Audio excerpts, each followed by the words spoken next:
Season 1, episode 4, I think. 4? Yeah, I think we're at 4. That was the first one for me. As the first, yeah. So Brett's not here. He's been canceled from the show. No, he'll be back. But we have a special guest, Lau. Hello. And this time we're announcing a new project. Yes.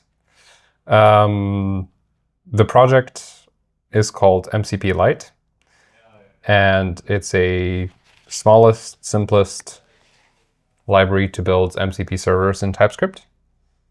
So one would ask, don't we have an MCP SDK already? Yes. So what makes it light? Well, we've been using let's say the vanilla, the official Model Context Protocol SDK for TypeScript from Anthropic, and it's good. I mean, it's the first one, and it's the main one, the most full-featured. It has also evolved as the protocol evolved, with first it being focused used in fully local contexts, using standard in and out. We had SSE.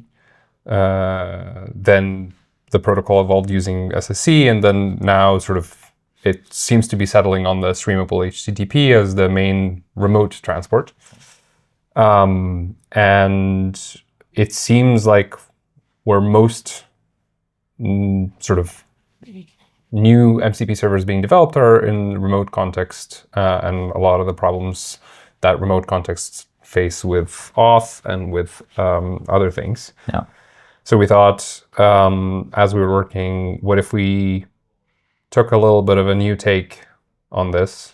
We're big Hano fans. It's Hano inspired. It's very Hano inspired, both in terms of values and in terms of the library, and then in terms of how you can use it.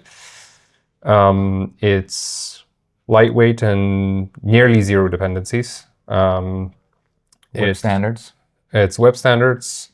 So there's it's runtime agnostic. You can run it on Node, you can run it on Cloudflare workers, you can run it on Dino, on anything that you could like. And it's primarily focused on streamable HTTP transport. We're focusing on composability. So right now there's a middleware, like an early middleware system that we're also imitating Hano with. We'll add grouping and namespacing that should allow you to scale tool definitions a little better. And it supports standard JSON and standard schema validations. So the official one is focused around Zod. This one uses standard schema as the main interface, and then you can bring your own schema validation, or just any kind of validation to it. That's sort of, I think, the long and short of it. It's still early, so it supports tool, resource, and prompt registrations. So no elicitation or sampling support yet, and it's focused only on server side, not the client. Understood. Side for now. Got it. Shall we dive in? Shall we try build something and then look into how it feels? Sure. All right, let's bring up the terminal. I think the best. So what we can start with is let's create a Hano project. We're going to use. So it's meant to be used alongside your regular server full stack frameworks, Hano, Next, whatever you want. Yeah. I'm going to use a Hano example, so we can just create a Hano MCP demo project. We're going to use the Cloudflare workers. We're going to install the dependencies. And if you want to follow along, and we'll have this in the show notes as well, but the repo lives at github.com/fireplane/MCP. Yes. So we can close this. And now we can add the dependencies that we want. So we are going to add Zod. We're going to use the newest version of Zod with this. We're going to add, of course, MCP-Lite, the library. And I think that's all that we need. So we can add these dependencies. And I'm going to... So you create an MCP server similar to how you would with Hono. Is you, let's see, MCP server, new MCP server. There are a few things that the MCP protocol requires us to add. So we add the name and the version so that it can be identified. And there's a thing that we added, which is a converter that's maybe worth spending just a quick minute about. So natively, the MCP-Lite supports JSON schema. If you want to use that, that's fine, and you won't need to use any kind of converter because MCP speaks JSON RPC, and JSON schema is JSON. So if you just use that, there's no need to use a converter. If you are going to use standard schema, you need to supply something that converts that takes that standard schema and converts it into a serializable format. This is a little bit of manual grease, but as we were working through this, realized it's better to leave it exposed for the user to set so that they can, again, bring their own validation library. We don't do any magic under the hood to sort of try to automatically resolve it. And most of these schema libraries are hopefully soon settling on one way to convert to JSON schemas.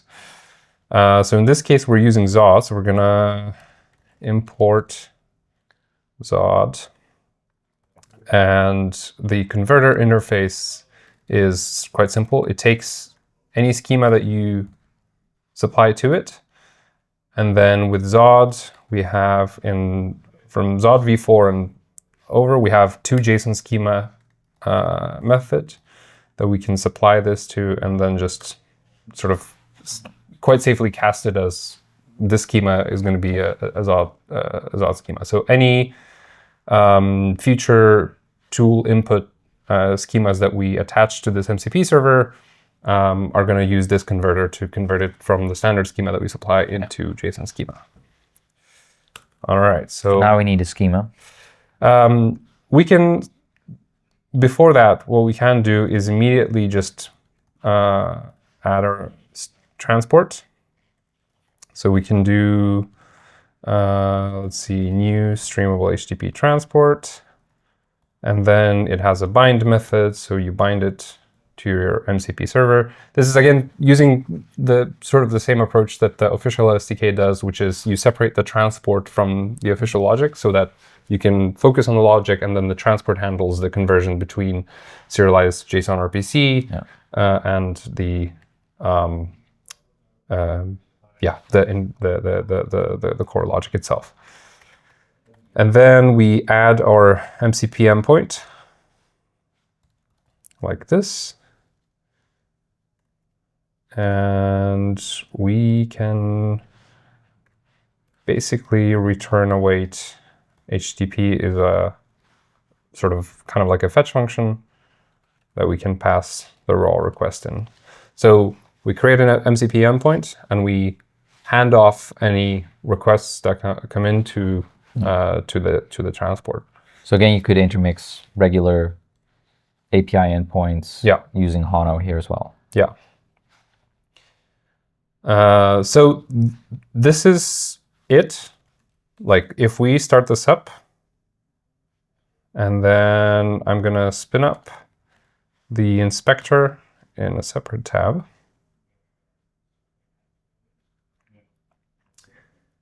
We can connect to this, but of course we haven't added anything, so no tools. There's no tools, there's no nothing, and the server doesn't advertise anything. So let's get back into this. We can hide this and keep it running. And we can add some tools. So we do MCP server. we have a tool method. We can do just a simple echo for now. And then, as always, we can add a description. We can add an input schema, which in this case, we're using Zod. So we're going to do message, which is a string. And then we have a handler. And the handler should infer let's see if we go here. Yes, the handler automatically infers any kind of arguments that you pass into the input schema. So we know that this is a message, which is a string. And MCP tool calls have a particular format. So you need to add content. This is all typed, as you can see. We can do type text, and then the text itself as message. All right, so now if we go back to our tools and the MCP inspector, and if we list tools, we now see an echo message, and we can echo a message. So simple enough. This is sort of everything that you get already in the SDK. Same thing for setting prompts and resources. We have interfaces that mostly should look very recognizable for anyone who's used any kind of tool definitions or things like that, or worked with MCP servers before. So you would have a MCP server dot prompts. We could do dot resource as well. Where the fun begins is we have this sort of our take on essentially middleware composability, which is, again, we took the learnings from Hono, which took the learnings from Express and all of the other good APIs, and we exposed it here. So now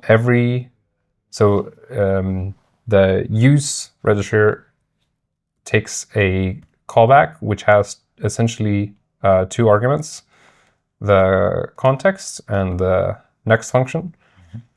And we can do things like we can console log the tool call request and inspect sort of every tool call request that happens under this MCP server scope. So we can do request received, and then we can see what's on the context. We can see the request ID that is usually necessary for MCP calls. We see the response that is populated after you await the next, so after you await the tool handler. And you have some request local state. So for example, you can attach auth details or anything that you want to store in the context. So basically this is a logging middleware. For example, you could do a login middleware, or you can do debugging. So you can just, I found it quite useful to, funny, I guess I haven't passed the right types, but I'm getting errors on the console, but should be fine. I found it quite useful, for example, while building with this, to sort of have this per tool call request response to see how these things match up. It's kind of like the mental model is like tools are kind of like routes, so it's nice to sort of map it in a similar way from the other ones. So if I run this, and then I'm gonna zoom in a little bit here and run a tool call here, you'll see the full RPC payloads that have been passed in to and fro. Yeah, so another good example here of middleware would be if you want to layer in authentication. Don't have an example right now, but you could do like a quick check. You probably would want to handle authentication at the auth itself at the API layer, but then maybe permissions or things that are per tool call are going to be much easier to compose with the middleware layer. which is sort of our approach that with this is that like it's not a sort of a be all and all replacing your API. You have already auth logic and everything in your Hono API or whichever full stack thing they're using. This just allows you to embed this special route that speaks this special MCP language. But you could still reuse all of your tools that you're already using. Got it. So that's kind of it. It's open source. It's out there. Yeah, MCP-Lite. What is next? So there's a lot of work to make it. The goal is to make it spec compatible. So anything that's supported in the official SDK should be supported here. Things like elicitations, but also things like streaming. So for example, right now, tool calls are sort of request response based. There's no, but MCP protocol does support streaming, supports progress updates. So there's a lot of work sort of in that bucket on making it fully compatible. And the other bit is the focusing on the composability of all of this. So say you can create multiple instances of MCP server and namespace them and combine them as you would want. Similar how you do, you have the .route call. Yeah, and grouping of your services. Yeah. Yeah. So you can start exploring more sort of scalable patterns and building your MCP servers. Showing building some middlewares that would help, especially with tool call observability and auth. So the building blocks are there with the .use middleware, but we want to make it easier and sort of more plug and play. So yeah, that's another whole bucket of work. But yeah, nice. I think that's exciting times. That's a wrap. Open source, github.com/fiberplane/MCP. More to follow. And stay tuned for the next show.